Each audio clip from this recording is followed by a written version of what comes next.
TN. S மக்களே, ரீசெண்டாக நம்ம அதர்வா நடிச்ச படம் தான் டிஎன்ஏ. நீ பார்த்துப்பல்ல. ஸோ அதர்வா வந்து ஒரு பிக் கம்பேக் கொடுத்துருக்காங்கன்னு சொல்லலாம். லாஸ்டா இமைக்கால நடிக்கிறதுல எப்படி ஆக்ஷன் கொடுத்துருந்தாங்களோ, எப்படி அவங்க பெர்ஃபார்மன்ஸ் வந்து வேற லெவலில் இருந்துச்சோ, அதே மாதிரி இது எக்ஸ்ட்ரானரினே சொல்லலாம். நெக்ஸ்ட் லெவலுக்கு அவங்க பெர்ஃபார்மன்ஸ் வந்து கொண்டு போயிட்டாங்க. நம்ம ஹீரோவாக இருக்கட்டும், ஹீரோயினாக இருக்கட்டும், இந்த மொத்த படமே எந்த இடத்துலையுமே வந்து இப்படி கொஞ்சம் கூட டவுன் ஆகல. இந்த படம் டோட்டலாகவே வந்து த்ரில்லிங் ஆக்ஷன் மூவின்னே சொல்லலாம்.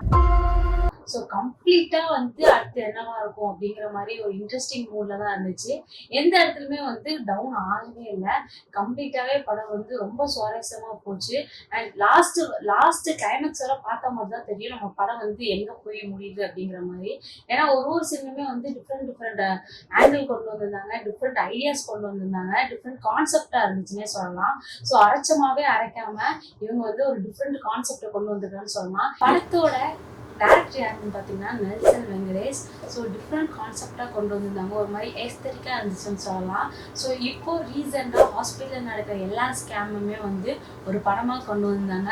இந்த படத்தை பொறுத்து சொன்னால் வெளியே நியூஸாகவும் நியூஸ் பேப்பர்ல தான் பார்த்துருப்போம். பட் இதை இப்படி ஸ்க்ரீன் ப்ளே பண்ணி இப்படி மக்களுக்கு வந்து ஒரு மூவியாக கொண்டு வர முடியுமான்னு சொல்லி நெல்சன் வந்து காட்டியிருந்தாங்க.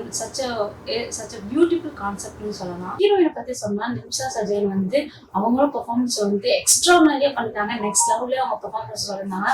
பெர்ஃபார்ம்ல அவங்க எங்கேயுமே மிஸ்டேக் பண்ணாத அளவுக்கு பண்ணாங்க. ரொம்ப ரியலிஸ்டிக்கா இருந்தது படம் ஃபுல்லாவே அவங்க ரோல் வந்து ரொம்ப அழகா இருந்தது. அண்ட் ஹீரோக்கு ஹீரோயின் உள்ள லவ் சீன்ஸ் பாத்தீங்கன்னா அவ்வளவு அழகா இருந்தது. நீ பார்த்துப்பல்ல. ஃபேமிலியோட பாக்குறதுக்கு ஒரு தரமான படம்னு சொல்லலாம். ஃபேமிலி சீனா இருக்கட்டும், எமோஷனலா இருக்கட்டும், இல்ல ஃபைட்டிங் சீனா இருக்கட்டும், மற்ற எல்லா விஷயமே வந்து கிளீனா நீட்டா இருந்துச்சுன்னு சொல்லலாம். மியூசிக் டைரக்டர் யாருன்னு பாத்தீங்கன்னா ஜிப்ரான். எப்படி ராஜேஸ்வர் படத்துக்கு வந்து ஒரு பிளாஸ்டான பிஜிஎம் கொடுத்திருந்தாங்களோ அதே மாதிரிதான் டிஎன்ஏக்கும் சும்மா அட்டகாசமா பண்ணியிருந்தாங்க. ஒரு சீன் வைஸும் பிஜிஎம் எந்த பிஜிஎம் கரெக்டா இருக்குமோ அந்த பிஜிஎம் கொடுத்துருந்தாங்க. அதுவும் ஃபைனல் பிஜிஎம்லாம் சொல்லி ஆகணுங்க. சும்மா கிளின்னு கிழிச்சிட்டாங்க நம்ம ஜிப்ரான். ஸோ விஷுவலுமே வந்து ஓவரால் வந்து நல்லா இருந்துச்சு. எந்த இடத்துலையுமே வந்து கரெக்டான செட்டப்ஸ் இல்லாமல் கரெக்டாக இல்லாமல் எல்லா ஆங்கிள் வைஸுமே வந்து நல்லா வந்து விஷுவல் பண்ணியிருந்தாங்க. படம் பார்த்தீங்கன்னா ஃபர்ஸ்ட் ஹாஃப்லேருந்து செகண்ட் ஹாஃப் வரை எதுலையுமே வந்து டவுன் ஆகலை, கொஞ்சம் கூட லேகே ஆகலை. எல்லாருமே வந்து இன்ட்ரெஸ்டிங்காக பார்த்துட்டு இருந்தாங்கன்னு சொல்லலாம். ஸோ படம் எதை பேஸ்ட் பண்ணி பார்த்தீங்கன்னா ஒரு குழந்தைய வச்சு தான் பேஸ்ட் பண்ணி எடுத்திருக்காங்க. சித்தாக்கு அப்புறம் இந்த படம் கண்டிப்பாக ட்ரெண்ட் ஆகுன்னே சொல்லலாம். கண்டிப்பாக இது வந்து ஸோ இப்போ ப்ரெசண்டாக வந்து எல்லாத்துக்குமே ஒரு தேவைப்படுற படம், ஒரு இன்ஃபர்மேஷன் கொடுக்குற ஒரு படமே சொல்லலாம். இது கம்ப்ளீட்டாகவே வந்து த்ரில்லிங் ஆக்ஷன் மூவின்னு சொல்லலாம். ஸோ ஒரு மாதிரி த்ரில்லாகவும் இருந்தது, ஆக்ஷனாகவும் இருந்துச்சு. அண்ட் இது வந்து கப்பிள்ஸ் அண்ட் ஃபேமிலி ஃப்ரெண்ட்ஸ் இப்படி யாருனாலும் பார்க்கலாம்.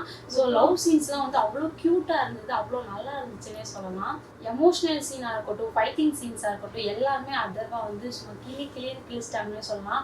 One of the power pack performance வந்து இந்த படத்தில் கொடுத்துருக்காங்கன்னு சொல்லலாம் நம்ம அதர்வா. அண்ட் இதுக்கு கண்டிப்பாக வந்து மக்கள் மத்தியில் ஒரு நல்ல வரவேற்பு வரும்னு நான் சொல்கிறேன். படம் எங்கேருந்து ஸ்டார்ட் ஆகுச்சுன்னா நம்ம ஹீரோட்டது எப்படி நம்ம வந்து மனசை காதலிக்காத சாங்ஸ் கொடுத்தாங்களோ அதே மாதிரிதான் படம் ஸ்டார்டிங் ஒரு பிரேக்கப் சாங்கோட ஸ்டார்ட் ஆகுச்சுன்னு சொல்லலாம். போக வந்து அது என்ன நடக்குங்கிற மாதிரிதான் இருந்துச்சு. ஒரு இடத்துலயுமே ட்விஸ்ட் வச்சிருந்தாங்க. படம் இப்படி கிளைமேக்ஸ் கொண்டு போவாங்க நம்ம நினைச்சிருந்தோம். ஆனா அது கண்டிப்பா இல்ல. நீங்க ட்ரெய்லர் பார்த்துனாலே தெரிஞ்சிருக்கும். ட்ரெய்லருக்கும் இதுக்கும் வந்து ரொம்ப டிஃபரன்ஸா இருக்கும். உங்களுக்கு கண்டிப்பா சர்ப்ரைஸ் இருக்கு.